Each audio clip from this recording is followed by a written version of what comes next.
Hello my beautiful ducks and welcome back to my YouTube channel. Now you may be sitting there and thinking to yourself, why is this house already practically built and how come the majority of the landscape is already done? And if you're sat there thinking that to yourself, you would be absolutely correct. So silly me had a little bit of a dumb moment.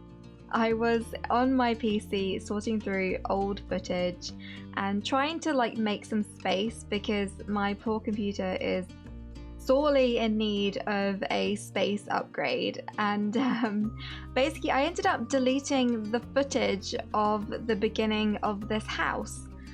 And I was so annoyed at myself and I was so frustrated, and I was gonna scrap the entire video, but I decided against that because I really liked how this house turned out, and I figured it would be a massive shame to just scrap it, and I could never rebuild this again. I was just way too proud of my pond making skills, and the landscaping is so full on and completely different from any of my previous builds, so I thought I would just go with it. And yeah, so we already have the house down, we've got the majority of the landscaping down. I'm just working on some fencing at the moment, and annoyance out of the way, I was so pleased with how this house turned out.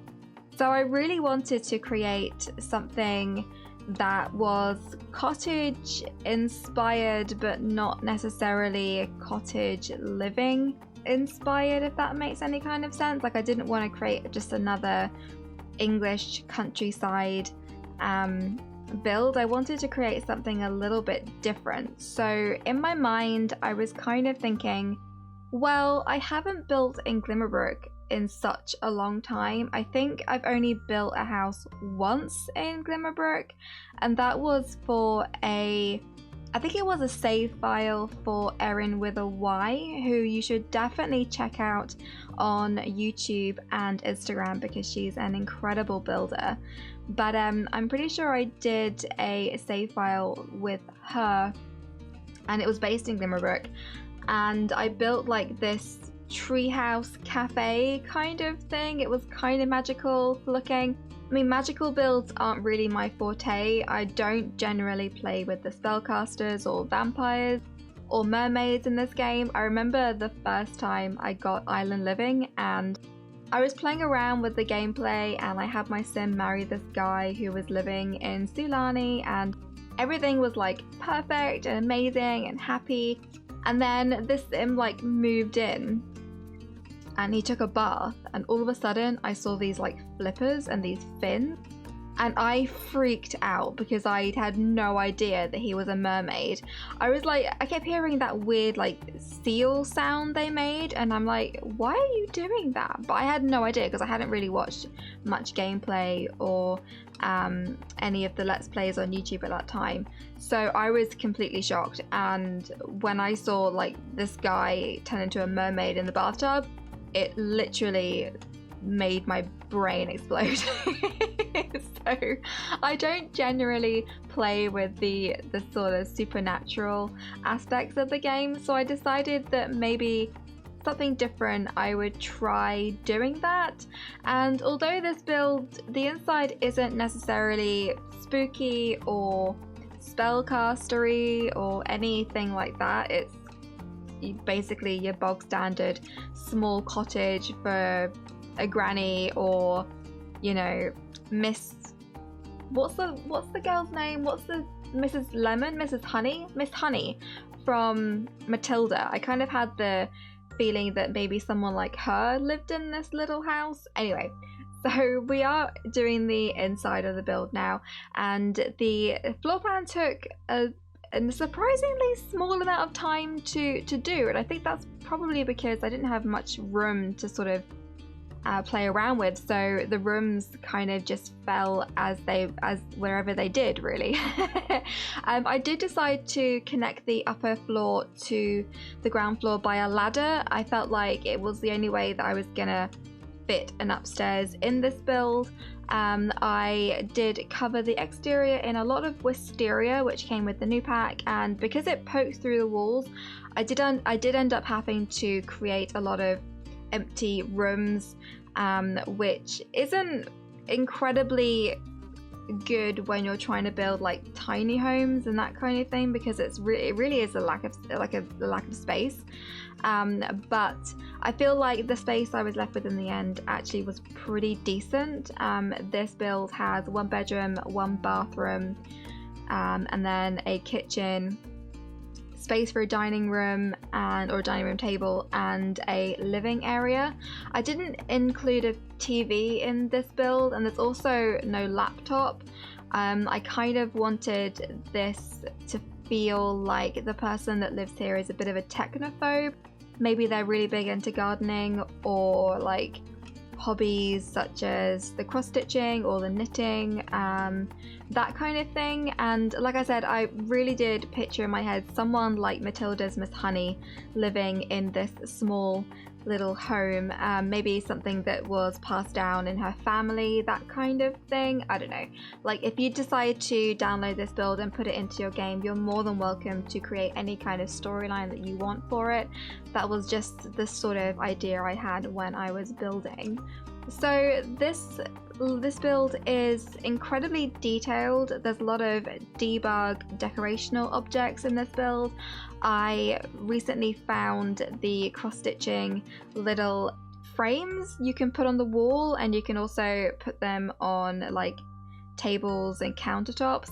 I love those objects. I think they're so cute, and I recently found out that you can cross-stitch by reference. So the same way in which a sim can take a photo in the game and then paint from that image, you can also cross stitch doing that, which I had no idea until I saw, I think it was Mashilda Sims on Instagram. Forgive me if I've got that name completely wrong. I will put a link to their Instagram in the description box down below, so you can go and check out their Instagram page. They have loads of amazing tutorials on how to like garden to create new plants, and also how to make really awesome no CC shelving units and that sort of thing in the game. So I will link their information down below, so please go and check out their account.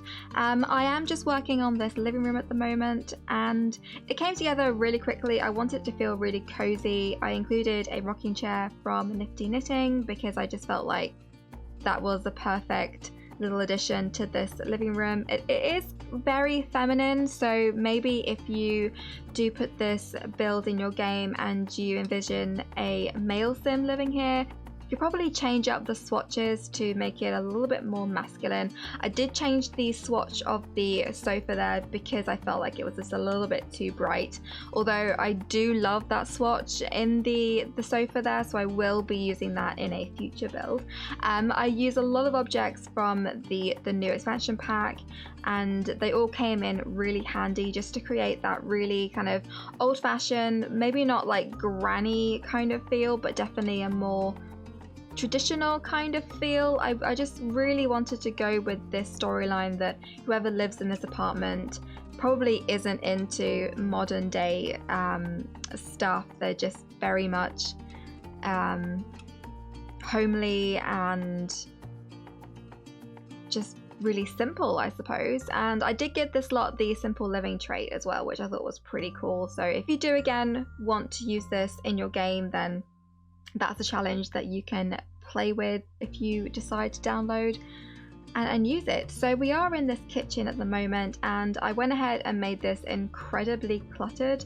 I used lots of debug objects. I just go through the menu now and pull out a load of stuff that I feel like I want to use in this kitchen. I try to use as much of it as possible.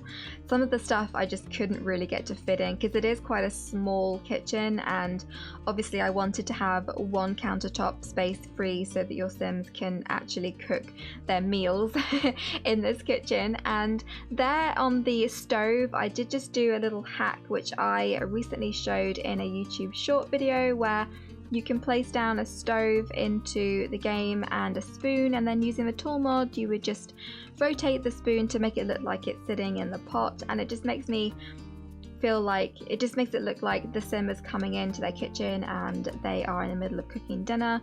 It just adds that bit more realism to the build, and I love that kind of aspect in all of my creations. I love having realistic kitchens and realistic bathrooms. So normally I'll put down a toothbrush on the sink and soap and all that kind of fun stuff. So I will be doing another short video probably next week where I am going to show you bathroom clutter ideas.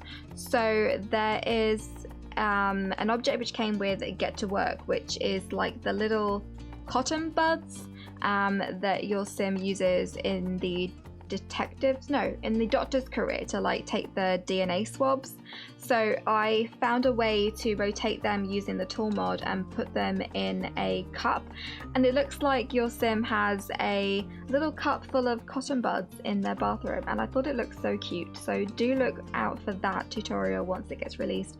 I think it's meant to go up next Monday. However, if you keep an eye on my Instagram or my Twitter account, you will see when I post that video. Also, if you select the bell notification on this YouTube video, you'll be notified whenever I upload a video. So that's a way to stay up to date with all of my content. So if you do decide to hit that bell button and subscribe, I am so grateful for you, and thank you very much in advance.